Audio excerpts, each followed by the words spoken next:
จากคนที่เคยมีใจกันอยู่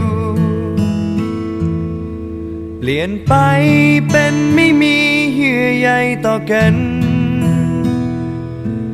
อยากลืมทุกสิ่งลบล้างเรื่องหวาน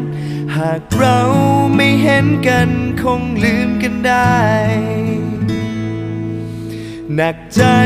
ตรงที่ความจำเป็นบางอย่างกดดัน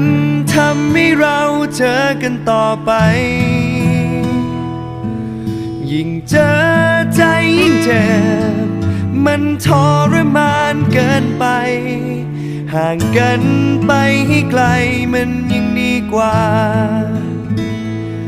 คนที่รักร้างไกลนั้นเจ็บไม่นานคนไม่รักใกล้กันช้ำใจยิ่งกว่า